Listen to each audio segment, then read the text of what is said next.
dibilangnya harus dioperasi, harus nginep, dirawat nginep.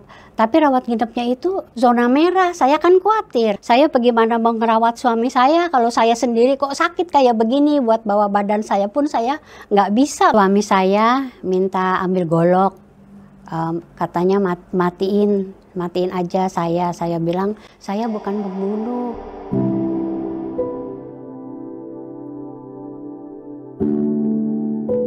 Shalom, nama saya Dianawati Suwandi, jemaat CWS Gedung Kenanga, jam 9. Nama suami saya Oyong Untoro, anak saya 2, namanya Karindra Untoro sama Karinia.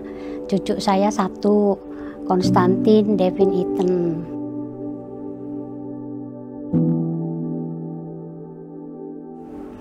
Kesetiaan bagi saya adalah taat, setia, melakukan kehendak Bapa di sorga dengan segenap hati untuk memuliakan nama Tuhan.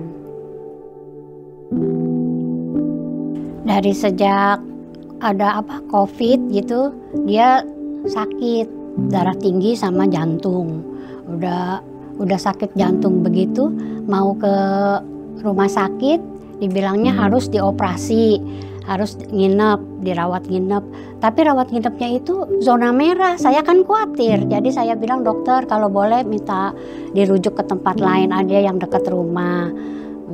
Setelah dirujuk di dekat rumah, sebulan sekali kan dikasih obat untuk sebulan, diperiksa gitu. Jantungnya tuh bocor. Udah gitu tiap ini udah diperiksa, dikasih obat, begitu habis balik lagi, tiap bulan balik lagi gitu. Terus akhirnya parah-parahnya itu, pernah kakinya bengkak juga, jantung ininya jatuh, dia dijahit, dahinya tuh 7 jahitan. Serang sebulan kemudian jatuh lagi jam 1:30 malam, di belakang kepalanya tuh dijahit lagi 6 jahitan. Waktu itu malam-malam nggak ada kendaraan, akhirnya naik motor bertiga sama tukang ojek. Akhirnya masuklah ke rumah sakit, dijahit. Setelah pulang, sakit itu semakin dia menurun, jadi dia nggak bisa bangun, jadi tidur terus, baring terus, jadi mandi di situ. Saya bersyukur Tuhan kasih kekuatan sama saya dan beri kesabaran. Di situ suami saya juga pernah bilang minta maaf gitu sama saya tiap kali dia mau pipis atau mau pup, dia bilang suami saya minta ambil golok, katanya matiin aja saya. Saya bilang saya bukan pembunuh, hidup mati itu di tangan Tuhan. Makanya Yaya harus berdoa, Tuhan Yesus tolong saya. Kalau lagi sakit bilang gitu, Tuhan Yesus tolong saya. Dia gitu. Terus saya bilang minta ampun sama Tuhan ya, saya bilang gitu. Ayo sekarang ikutin doa saya. Tuhan Yesus, saya ini orang berdosa, maka telah kehilangan kemuliaan Allah. Ampuni segala dosa saya Tuhan.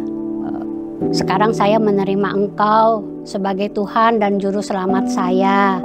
Dari sekarang masuklah ke dalam hati saya, pimpinlah saya dari sekarang sampai selamanya. Dalam nama Tuhan Yesus saya berdoa dan mengucap syukur. Waktu dia mau meninggal pun malamnya masih ngomong, masih biasa begitu. Cuman pagi-paginya tuh jam 7 dia udah nggak ada. Tapi saya percaya Tuhan, waktu saya ini dia juga, kaki saya sakit, lutut saya, pundak saya juga sakit. Saya bilang, Tuhan, saya bagaimana mau ngerawat suami saya kalau saya sendiri kok sakit kayak begini. Buat bawa badan saya pun saya nggak bisa Tuhan, berat, sakit gitu. Saya nangis di situ. Saya bilang, tapi puji Tuhan, biarin begitu karena saya sendirian, ya saya bisa juga sih ngerawat suami saya. Besok paginya saya disembuhkan, Tuhan udah nggak sakit lagi. Terima kasih Tuhan Yesus, saya bilang seperti itu.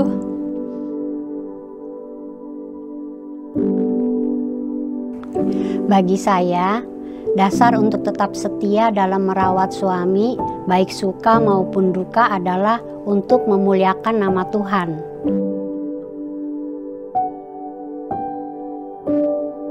Jadikan Tuhan pusat hidup kita setiap hari supaya kita tidak kecewa, tetap bahagia dan sukacita di setiap musim hidup kita.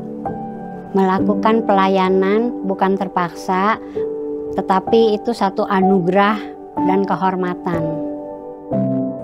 Apapun yang saya alami, saya percaya semua dalam kendali dan kehendak Tuhan. Itu sebabnya my story is his story.